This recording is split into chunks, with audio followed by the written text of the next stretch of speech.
We now turn our attention to the nominal side of the economy. We want to understand the dynamics of prices, inflation, and how these may or may not have real effects. But before all of that, we should look into the very concept of money and why, throughout history, it emerged across practically all civilizations. The main idea is to think of money as technology. Just like the wheel or the steam engine, it makes some aspects of economic activity much more efficient. Let's think how trades would take place in a world with no money. Since there is no money, all trades would have to be done through direct exchange.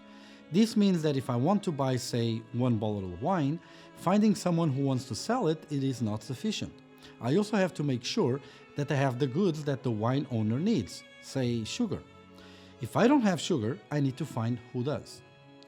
And I'm back to square one, because not only I need to find someone who is willing to sell me sugar, I also need to have the goods that the sugar owner needs. This is terribly inefficient. Money solves this problem because everyone just trades in money instead, avoiding the need for the double coincidence of wants. Another useful function of money is to serve as unit of account.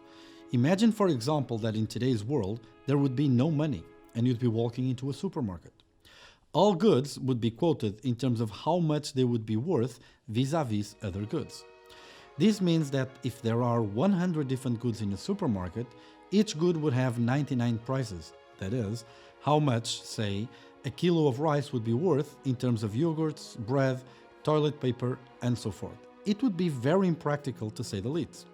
It is much more efficient to use a numeraire, something against which all prices are quoted that functions as money. Lastly, another important function of money comes from its use as a storage of value through time. If you have $200 worth of apples that you would like to carry into the future, you can sell the apples, hold money, and buy again the same quantity of apples or of whatever else you'd like in the future. Money doesn't rot, at least not as apples do. It does lose value over time if there is inflation. So typically, there are other types of assets that fulfill this role better. But transaction costs and the fact that money is the primary mode of exchange make it so that it is rational to hold at least some money through time. Money has taken many forms throughout history. In ancient Rome, soldiers were paid an annual amount of salt, the salarium, which they used as currency and gave origin to the term salary. When the Americas were first colonized, soldiers were paid in rum, and it was widely used to purchase goods and services throughout the colonies. From the 9th century until World War I, tea bricks were used as currency in China, Mongolia, and Tibet. Tea leaves were pressed together to form tea bricks. The value of a tea brick was assigned by the quality of the leaves and its availability in the area. There are many more examples of goods that were used as money, from pets to cereals, from cattle to shells, from arrowheads to candy and cigarettes. Examples abound. However, all of these forms of money have intrinsic value. This means that they were goods that, besides being useful as a form of exchange, could also be used in other ways that were valued by whoever would hold them. We call this commodity money. They tend to share some characteristics. They are divisible up to a point, have some durability through time, and are relatively homogeneous. One modern interesting example goes back to an analysis made by Richard Radford, a British-born American economist, regarding the economy of a German prisoner of war camp during World War II. He observed that cigarettes became the primary medium of exchange, with many goods being exchanged for cigarettes, which were then used to buy other goods. In addition, most prices were expressed in units of cigarettes. For example, 4 cigarettes per ration of treacle, a form of syrup. Radford noted that cigarettes had several attractive characteristics as money: homogeneous, reasonably durable, and of convenient size for the smallest, or in packets for the largest transactions. One drawback, applicable also to other commodity monies, was that the resource cost of using cigarettes as a medium of exchange. That is, the cigarettes used as money could not simultaneously be smoked and, worse yet, might deteriorate physically over time. Radford discussed an attempt to introduce paper money as an alternative medium of exchange. This money was issued by the camp restaurant and was supposed to be redeemable for a fixed quantity of food.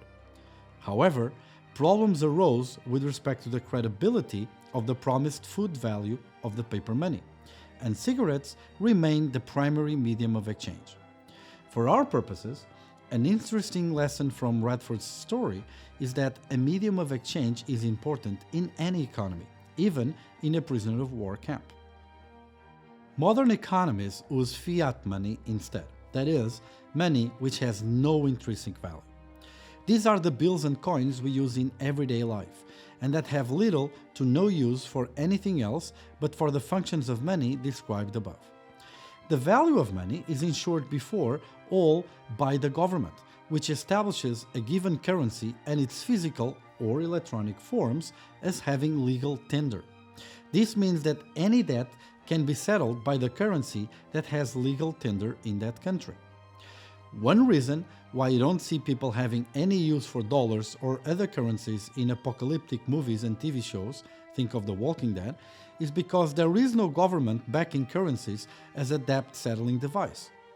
In these, economies typically devolve to barter economies, with commodity money such as medicine, guns, fuel, and food being used as mediums of exchange. Sometimes we see this also in this day and age, when bad government policies lead to hyperinflation, but we will discuss that later. For now, let's think of money as dollars, pounds, or euros. In December 2015, the amount of US currency held by the public was about $4,200 per person in the US. To understand this surprisingly large number, start with the observation that at the end of 2015, much of the 78% of currency in circulation was in $100 bills, although this percentage also includes coins. Thus, much of the currency is probably not used for ordinary transactions. Because currency is anonymous, it is attractive for illegal activities, such as the drug trade. Currency transactions also facilitate tax evasion. However, the amount of US currency held for these purposes is unknown. More is known about the amounts of US currency held abroad, mostly in the form also of $100 bills. Foreigners like US money as a store of value and medium of exchange because the money has a reasonably stable value and can readily be exchanged for goods or other assets. In addition, transactions carried out in currency can usually be hidden from local governments, and this secrecy is particularly attractive when the government is oppressive. The foreign demand for US currency is especially high in countries experiencing economic and political turmoil. A joint study by the Federal Reserve and the US Treasury estimated that 55 to 60% of the total US currency in circulation in 2002 was held abroad.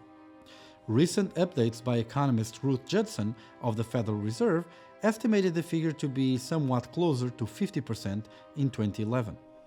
The geographical division was estimated as of 2002 to be 25% in Latin America, with Argentina the highest demander, 20% in the Middle East and Africa, 15% in Asia, and 40% in Europe, with Russia and other former Soviet republics as the particularly high users. For the purposes of our analysis, we will focus mainly on a broader definition of money, namely the monetary base, defined as cash plus checkable deposits issued by banks and other financial institutions. This monetary aggregate is called M1. The reason why we use this relates to the fact that in the context of our analysis, we want to think of money as a trading technology, and thus use the two most liquid assets there are, cash and checkable deposits.